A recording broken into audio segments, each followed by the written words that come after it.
올 7월에 파리 경매에서 로댕에 생각하는 사람의 조각상이 한 145억여 원의 우리 돈으로 낙찰이 된 소식이 있었습니다.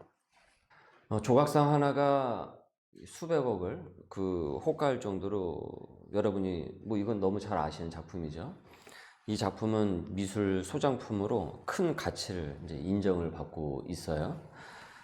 그런데 사람들은 이 조각상의 이 값에는 경매에서 얼마에 팔렸다더라, 여기에 대해서는 관심이 꽤 있는데 정작 이 조각상이 의미하는 바에 대해서는 관심이 덜합니다. 도대체 여러분, 이 사람은 무엇을 생각하고 있냐라는 거죠. 생각하는 사람이라고 했는데 도대체 그 생각하는 것이 무엇이냐라는 거죠. 예전에 장학 퀴즈였나 도전 골든벨이었는지 거기에 이 조각품에 대한 문제가 나왔어요. 그 문제는 뭐냐면 로댕에 생각하는 사람이 도대체 어느 손으로 턱을 괴면서 생각을 하냐라는 것이었습니다. 여러분이 보시는 바와 같이 어느 쪽입니까? 오른손이죠? 네. 왼손이 아니라 오른손입니다. 그런 문제가 나왔었어요. 그럼 생각하는 사람은 도대체 뭘 생각을 할까요? 이 사람은 도대체 무엇을 생각을 할까요? 왜 이 로댕은 이 작품을 이렇게 남겼을까? 로댕은 어떻게 이 시대의 작품을 구상하게 되었던 것이었을까? 오른손이냐 왼손이냐 보다 더 정작 중요한 것은 그 생각, 그 고민이 뭐냐라는 것이 더 중요한 것 아니겠습니까? 왼손으로 고민하든 오른손으로 고민을 하든 책상 다리를 하든 의자에 앉든 그게 중요한 것이 아니고, 그래야 이 조각품을 제대로 이해를 할 수가 있겠죠. 로댕은 단테의 신곡이라고 여러분 들어보셨을 것입니다. 단테의 신곡의 열렬한 팬이었습니다. 그래서 신곡을 쓴 단테를 이 조형물로 표현을 한 것이에요. 단테는 그 유명한 신곡에서 천국과 지옥을 여행을 하면서 하나님의 섭리와 구원을 문학으로 표현을 했습니다. 로댕은 여기에 영감을 받아서 단테가 지옥문을 들여다보면서 고뇌하는 모습을 생각을 하게 되었고, 여기에 영감을 받아서 이 일을 조형물로 만들었는데 그것이 바로 생각하는 사람입니다. 그렇게 생각하는 사람의 그 고뇌는 바로 지옥문 앞에서 고뇌하는 거예요. 지옥문 앞에서. 우리가 여러분 하나님을 진심으로 믿기 시작을 하면은 없던 번민이 생깁니다. 고민이 생겨요. 내 실체에 대한 번민이 생겨요. 전에는 그런 것에 대한 고민이 없었어요. 전에는 내 실체에 대한 고민이 별로 없었는데 예수님을 믿고서부터는 생기기 시작을 해요. 훨씬 더 자세하고 훨씬 더 깊게 생기기 시작을 해요. 하나님이라는 커다랗고 깨끗한 거울 앞에 내 전신의 모습이 쫙 하고 그 적나라한 모습이 다 비춰지게 되고, 나중에는 내 모습을 이렇게 현미경으로 이제 살펴보는 그런 상황에 이르기도 됩니다. 어제 우리나라가 16강이 확정이 되었습니다. 여러분들 축구 보셨고 또 그 시간에 못 보신 분들은 다 알고 계시죠. 한국이 포르투갈을 또 이겼습니다. 20년 만에. 톱스타 플레이어들이 즐비한 이 포르투갈을 2대1로 이겼어요. 저도 금요 기도를 마친 후에 이제 그 경기가 12시에 있었으니까 그 경기를 이제 봤습니다. 처음에 한 5분 정도 됐을까요? 골을 그냥 쉽게 먹길래 야, 큰일 났다 그 생각을 했어요. 아이고야 했는데 전반전에 만회 골을 넣고 그 다음에 마지막에 이게 추가 시간에 손흥민 선수의 아주 그냥 기가 막힌 패스와 황희찬의 골로 역전승을 거뒀어요. 그리고 기쁜 나머지 황희찬 선수가 우통을 훌러덩 벗고 이제 세레모니를 했습니다. 그리고 많은 사람들이 궁금했던 것은 황희찬 선수가 우통을 벗었는데 뭔가 네이도 아닌 것 같은 검은색의 짧고, 그죠? 그 딱 붙는 속옷 비슷한 것을 입고 있었단 말이죠. 아침에 하이라이트 그 경기를 본 우리 둘째 성민이가 아빠, 저걸 도대체 왜 입는 거야? 라고 묻더라고요. 그게 뭘까요? 왜 그걸 입을까요? 일명 그 스포츠 브라라고 해서 그 축구 선수들이 훈련이나 경기 중에 그것을 입는데, 여기 뒤편에 보면은 이 작은 센서 이 기계가 부착이 되어 있어요. 그래서 그 선수가 경기장에서 어떻게 뛰었는지 그 동선들이 컴퓨터로 이제 다 전송이 됩니다. 여기 센서가 있어서. 그래서 그 과학적 데이터가 되는 거예요. 그리고 그 선수들은 경기가 끝난 후에 이제 그 데이터를 쭉 이제 보면서 자기 플레이가 좋았는지 나빴는지, 내가 제대로 공격을 했는지 수비를 제대로 했는지, 내가 볼 처리를 어떻게 했는지, 이런 구체적인 그 데이터가 쭉 나오게 되는 거죠. 그리고 그 다음 경기에 그것이 이제 반영을 하게 되는 것입니다. 그러니까 아주 중요한 지표인 것이죠.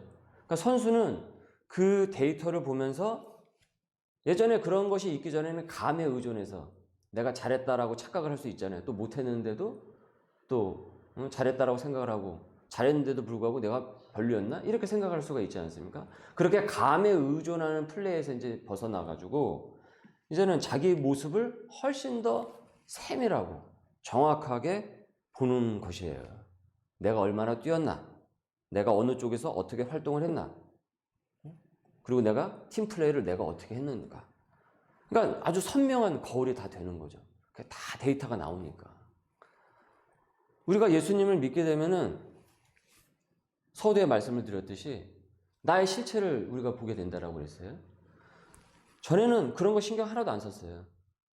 뭐 그러고 다 사는 거지, 뭐 사람이 사는 게 뭐 비슷비슷하지, 그렇게 생각을 했단 말이죠.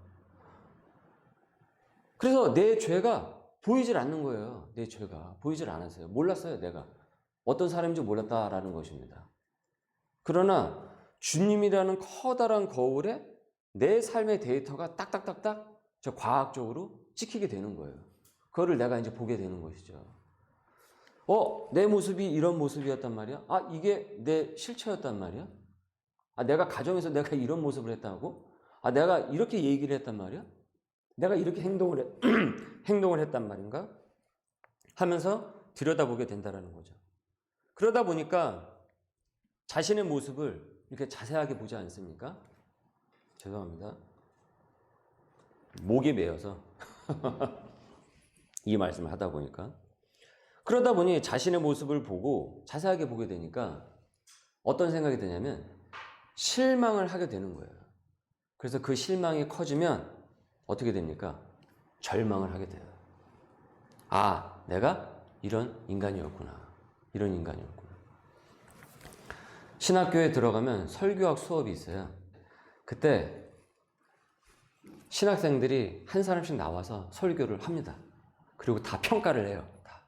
신학생들이 평가를 하는 거예요. 그리고 그거를 비디오로 다 찍습니다. 지금이야 이제는 이 스마트폰 시대가 되었으니까 뭐 또 유튜브도 하고, 그러니까 설교자가 설교자의 모습을 자기가 볼 수 있지 않습니까? 그런데 예전에는 그런 걸 보는 게 쉽지가 않았어요. 그래서 그런 시설이 되어 있질 않으면 그 자기가 본인 설교자가 어떻게 자신이 설교를 하는지 그 모습을 잘 몰라요.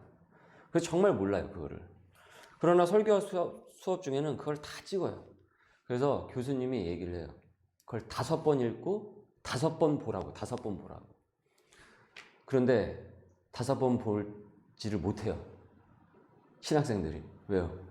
처음 딱 보고서 충격을 받는 거예요. 자신의 모습을. 내가 저렇게 설교를 했단 말인가? 내가 저런 말을 했단 말인가? 그러니까 그런 거 하나까지도 다 세세하게 점검이 되기 시작을 하는 거예요. 저도 수업을 해서 제 비디오를 봤는데 제가 한 번만 보고 그냥 보고서를 써냈어요. 그래서 교수님이 저를 불러다 놓고 얘기해서 내가 5번 보라고 얘기하지 않았냐? 왜 한 번만 보고 이렇게 내냐? 근데 거짓말할 수는 없지 않습니까? 그래서 제가 뭐라고 그랬냐면 도무지 5번까지 못 보고 해서 제가 한 번만 보고 냈다라고 했어요. 근데 교수님이 다시 끝까지 5번 보고 다시 내라고 해서 억지로 5번을 봤어요. 그러니까 그만큼 내 모습을 보는 것이 쉽지가 않아요.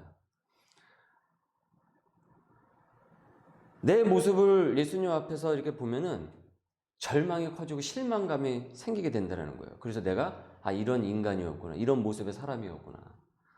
여러분 14절 말씀을 보십시오. 우리가 율법은 신령한 줄 알거니와 나는 육신에 속하여 죄 아래에 팔렸도다. 율법 자체는 신령합니다. 영적이에요. 그래서 그 법을 잘 지키기만 하면은 내가 신령하고 완벽하다라는 것을 그 율법이 증거를 해주는 거예요. 왜냐하면 내가 그 율법을 잘 지키니까. 그런데 그걸 못 지키는 거예요. 엉터리가 너무 많은 거예요, 내가. 그래서 율법은 신령해요. 율법은 똑바라요. 그런데 나는 그 율법 앞에서 어떻습니까? 제대로 지키지를 못하니까 절망을 하는 거예요. 신령하지 못해요. 지키려고 나름 애는 쓰는데 한참이나 부족한 것입니다. 미치겠다. 내가 왜 이러나? 왜 이렇게 잘 안 될까? 왜 내 뜻대로 안 될까? 나 이렇게 살고 싶지 않은데 왜 나는 이런 말을 하고 왜 이렇게 행동할까? 나도 모르게. 15절 읽습니다. 내가 행하는 것을 내가 알지 못하노니 곧 내가 원하는 것은 행하지 아니하고 도리어 미워하는 것을 행함이라. 나도 싫어요. 나도 그렇게 말하고 싶지 않고 나도 그 순간에 그렇게 행동하고 싶지 않은 거예요. 그런데 그러고 있는 거예요, 내가. 그러면 그런 생각 들죠. 싫다. 내가 싫다. 내 모습이 싫다. 가령 여러분 알코올 중독자가 있어요. 이렇게 살다가는 곧 죽는다는 것을 알아요. 그래서 술을 먹으면 안 된다는 거 본인도 알아요. 그런데 어느 순간 그 발걸음은 술집을 향해서 가고 있는 거예요. 이러면 안 되는데 이러면 안 되는데 하면서 간다 이거죠. 그리고 한마디 더 하죠. 내가 요번까지만 가고 내가 다음에는 내가 가지 말아야지. 그 나훈아 아저씨 노래 중에 그 갈무리라는 노래 있었죠? 여러분 기억하시죠? 가사 기억하십니까? 내가 왜 이러는 줄 몰라. 도대체 왜 이러는 줄 몰라. 꼬집어 말할 수는 없어도 서러운 맘 나도 몰라. 알면서 왜 이러는지 몰라. 두 눈에 눈물 고였잖아. 이러는 내가 정말 싫어. 이러는 내가 정말 미워. 정말 싫어. 정말 미워. 로댕이 그 단테의 신곡에서 그 영감을 받아서 그 생각하는 사람의 그 조각상을 만들지 않았습니까? 저는 나훈아 아저씨가 이 로마서 읽다가 영감을 받아가지고 지금 이거 가사 쓴 것이 아닌가라는 생각이 들 정도로 이 본문의 이 면면을 보여주죠. 이 가사가. 어떻게 이렇게 똑같이 쓸 수가 있을까요? 그 얘기 아닙니까? 지금 사도 바울이 로마서를 통해서 하는 얘기가 내가 믿다는 얘기 아니에요? 내가 죄인 중에 괴순이라. 내가 죄인 중에 괴순이라. 그 얘기하는 것 아닙니까? 로마서에서. 왜 이럴까? 그렇게 하면 안 되는 줄 알면서 왜 또 그러고 있냐라는 것입니다. 17절을 읽어봅시다. 이제는 그것을 행하는 자가 내가 아니요 내 속에 거하는 죄니라. 내 속에 거하는 죄니라. 바로 죄인 거예요. 타락한 인간의 본성이 그렇게 만들어 가고 있다는 것입니다. 그래서 18절입니다. 내 속, 곧 내 육신에 선한 것이 거하지 아니하는 줄을 아노니 원함은 내게 있으나 선을 행하는 것은 없느라. 나도 그렇게 하고는 싶어요. 그런데 그게 잘 안 되는 거예요. 잘 안 돼. 19절. 내가 원하는 바 선은 행하지 아니하고 도리어 원하지 않은 바 악을 행하는도다. 만일 내가 원하지 아니하는 그것을 하면 이를 행하는 자는 내가 아니요 내 속에 거하는 죄니라. 그러므로 내가 한 법을 깨달았노니. 그래서 내가 깨달았어요. 한 법을 깨달았노니 곧 선을 행하기 원하는 나에게 악이 함께 있는 것이로다. 여러분, 얼마나 이율배반적인, 얼마나 양면적인 적나라한 나의 실체입니까? 그러니까 내 속사람과 이 겉사람이 달라요. 그러다 보니까 내 마음에서 전쟁이 일어나는데 질 때가 너무나도 많은 거예요. 너무나도 질 때가 많아요. 그렇게 하면 안 돼. 안 할 거야. 그런데 또 하고 있다 이겁니다. 이러면 안 되는데 왜 이러지 하면서 이런 유약한 모습이 계속 끊임없이 노출이 되고 있는 거예요. 그래서 22절에 내 속사람으로는 하나님의 법을 즐거워하되 하나님의 법을 하나님을 알았지 않습니까? 내가 하나님의 뜻을 알았어. 이제 나도 예수님 믿고 살고 싶어. 나도 하나님 좀 잘 믿고 살고 싶다라고 이제 믿어요. 결심을 했어요. 그래서 교회도 나오고 말씀 가운데 거해요. 세례도 받고. 그래서 하나님의 법을 즐거워해요. 때로는 예배 중에 말씀했을 때 감격을 받아요. 그래서 하나님의 법을 즐거워한다 이겁니다. 그런데 내 지체 속에서 또 한 다른 법이 내 마음의 법과 싸워서 내 지체 속에 있는 죄의 법으로 나를 사로잡는 것을 내가 보는도다. 여러분 얼마나 깊습니까? 지금 이 로마서 말씀이. 죄를 이기지 못하고 오히려 져서 무릎 꿇고 절망하는 자신을 직면을 하게 되는 거예요. 그러면서 말씀을 해요. 24절 오라 나는 곤고한 사람이로다. 이 사망의 몸에서 과연 누가 나를 건져내랴. 로댕에 생각하는 사람이 하고 있는 그 고뇌가 바로 이 고뇌인 것입니다. 지옥문 앞에서 고뇌하고 있는 것이 바로 이 지점인 것이에요. 오라 나는 곤고한 사람이다. 지옥문 앞에서 이러고 있는 거죠. 이러고 있는 거죠. 내 삶이 결국은 거기에 끌려갈 수밖에 없는 삶이라니까. 그러니까 고민할 수밖에 없죠. 고뇌하죠. 자기 힘으로는 그 지옥문을 벗어나지 못하는 거예요. 그래서 오라 나는 곤고한 사람이다. 이 사망의 몸에서 과연 누가 나를 건져내라. 그러니까 혼자는 죽어도 안 된다라는 것을 얻었습니까? 깨달은 거예요.